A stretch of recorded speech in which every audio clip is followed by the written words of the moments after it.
이상민 증인에게 묻겠습니다. 이건 답변하실 수 있을 텐데요. 2024년 3월 28일 한덕수 총리 주재로 22대 국회의원 선거 지원 관계 장관회의가 열립니다. 당연히 선거관리지원 주무부처의 장관으로서 그 증인도 참석을 하셨죠. 선거관리의 투명성과 신뢰성을 강화하기 위해서 이런 조치들을 발표를 합니다. 수검표를 도입하고 사전투표 우표물 관리를 강화하고 행안부의 공명선거 지원 상황실을 설치해서 모니터링하고 투개표 지원 상황실도 운영하고 공무원 정치중립 관련 교육도 하고 공무원 대상 집중 감찰도 하겠다. 기억하십니까? 좀 잘 살펴봐야 될 것 같습니다. 기억 안 나세요? 본인이 장관으로서 하셨던 일인데. 이 회의 며칠 전에 증인이 중앙일보랑 인터뷰를 합니다. 변호사 시절인 4년 전 총선 때였죠.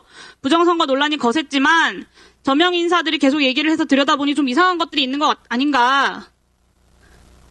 그래서 부정선거가 있었냐라는 질문에는 딱 부러진 증거가 나오지 않아서 부정선거라고 할 수는 없다라고 답하기는 했어요. 그런가 보다 했는데 또 다른 인터뷰를 보니까 이상민 증인이 윤석열 대통령이 대통령 후보가 되기 전부터 부정선거 이야기를 했다고 합니다. 같이 윤석열 캠프에 있었던 분이 큰 충격을 받았다고 하면서 이야기한 내용이에요. 행안부는 선거 지원의 주무부서입니다. 행안부 장관 지명 받을 때 부정선거 있는지 감시 잘해야 한다라는 대통령 당부가 있었습니까? 요게 요번에 이제 그 대통령께서 당부가 있었냐고 물었습니다. 큰 그 사유 중에 하나이기 때문에 제가 증언하지 않겠습니다. 네. 이승만 정권의 3.15 부정선거 누가 했는지 아세요? 내무부가 했습니다. 당시에 최인규 내무부 장관은 그걸로 사형당했습니다.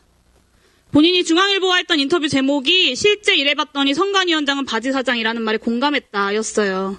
행안부 몰래 부정선거를 한다? 전국의 공무원을 얼마나 많이 동원해서 지원하고 감시하는데 그거를 장관인 본인이 몰랐겠습니까? 그건 말이 안 되죠. 근데 윤석열 지금까지 뭐라고 하고 있습니까? 부정선거 때문에 계엄했다고 합니다. 북한 해킹 흔적 발견 못했다고 국정원도 인정을 하니까 그 다음에는 중국이 개입되어 있다고 해요. 이 정도면 제대로 된 논리적 사고가 안 되는 상황으로 보입니다. 증인에게 묻겠습니다. 지난 총선 부정선거입니까? 아니면 윤석열 말대로 아직 진실을 밝히지 못했으니까 비상계엄을 해서라도 확인이 필요합니까? 증언하지 않겠습니다. 네, 다른 몇몇 분들에게도 묻겠습니다. 법무부 장관님. 지난 총선 부정선거입니까? 아니면 진실을 밝히지 못했으니까 비상계엄을 해서라도 확인이 필요합니까? 부정선거와 관련된 고발장이 들어와 있는 것들은 검찰에서 수사 중에 있는 것으로 알고 있습니다. 부정선거가 아니라고 말을 안 하시네요. 제가 확인한 바는 없습니다. 1분만 더 주시면 마무리하겠습니다. 김태효 사장. 네, 정해 주세요. 질문 주세요. 지난 총선 부정선거입니까? 제 담당 업무가 아니라서 비상계엄을 해서라도 진실 확인이 필요합니까? 여기에 대해서는 안보실은 공식적인 의견이 없습니다. 신원식 실장님 나가셨네요. 네.